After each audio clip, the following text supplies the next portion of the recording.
կայացվել են հսկող դատախազին, բայց նրա կողմից որևէ որոշում չի կայացվել այս ամբողջ ժամանակահատվածում ու շատ անհասկանալի հանգամանքներով առանց որևէ լրացուցիչ բարոյական գործողությունների 2025 թվականի փետրվարի 21-ին անհիմն մեր կարծիքով որոշում է կայացվել մեր գործողությունների հետ որևէ կապ չունեցող հանգամանքներով, քրեական օրենսգիրքի նկարագրության եւ մեր գործողությունների հետ որևէ ալերտ չունեցող հոդվածով մեղադրանք առաջադրելու վերաբերյալ, որի հետ կապված քննիչի հետագա գործողություններում մենք բողոքարկել ենք նաև մեր նկատմամբ կիրառվել է մեր կարծիքով ոչ իրավաչափ խախտման միջոց, մենք դրան հիմա հուսով ենք անդրադառնալ, դա բողոքարկվել է դատախազին, դրա կապակցությամբ ևս ստացել ենք որոշումներ, որոնք մեզ չեն կարող որևէ կերպ բավարարել, այսինքն այս եւ այլ գործողությունների հանգամանքների համադրությունը ցույց է տալիս, որ պարոն Ավետյանը իմ հանդեպ ունի սուբյեկտիվ ընկալումներ, ինձ համար անհասկանալի, թերևս դա կարող է պայմանավորված լինել քաղաքական հանգամանքներով եւ քանի որ ես չունեմ կոնկրետ տվյալներ, փաստեր, այսինքն հնարավոր չի եղել այլ կարգավիճակում որևէ դատավարական գործողությունով արգելվել ընդհանրենք պարոն Ավետյանի բջջային հեռախոսը,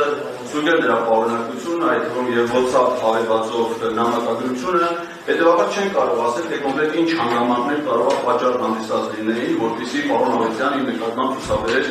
նման որոշումներ, նման մոտեցումներ։ Պարոն Ավետյանի կողմից նաև մերժվել է մեր պաշտպանական թիմից պաշտպան افسեն Բաբայանի միջնորդությունը բարույթում այլ անձանց ներգրավելու, մասնավորապես վարչապետ Նիկոլ Փաշինյանին, ազգային ժողովի պատգամավորներ Ալեն Սիմոնյանին,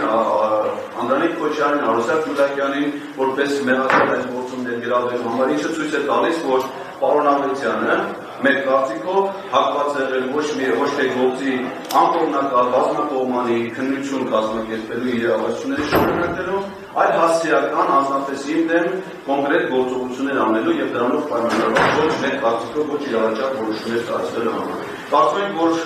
սա մինչև այժմ ցուցաբերած վարքագիծը ռիսկեր է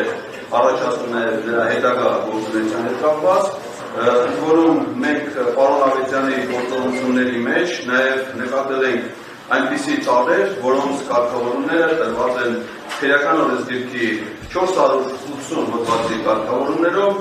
ակնհայտ անմեղ անձին քրեական հետապնդումներ ենթարկելու եւ քրեական օրենսգիրքի այլ հոդվածների կարգավորումներով մենք դրա հետ կապված ունենք շատ ծանր հիմնավոր դատողություններ, բայց դրա հետ կապված իրավական գործընթացներ նախաձեռնելու եւ դրանց իրավական գնահատական տալու համար նախ եւ առաջ անհրաժեշտ է որպեսզի պարոն Ավետյանը հեռացվի այս վարույթից եւ չունենա այս վարույթում որևէ դատավարական կարգավիճակ։ Շնորհակալություն։ Ավարտեցիք։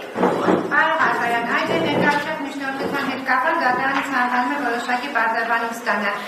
Կա որևէ որոշում, որ հանրային մեղադրողը բացառությամբ մեղադրական եզրակացությունը հաստատելու եւ դատարան ուղարկելուց բացի կայացրել է ձեր գործով։ Մենք բողոքարկել ենք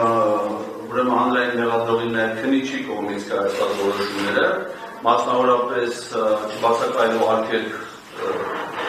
սահմանելու վերաբերյալ որոշումն է բողոքարկվել հանրային մեղադրողին, ինչպես նաև բջջային հեռախոս արգելավելու մասին որոշումն է քննիչի բողոքարկվել հանրային մեղադրողին, որոնց կապակցությամբ ստացել ենք բացասական եւ մեր կարծիքով ոչ հիմնավոր պատասխաններ։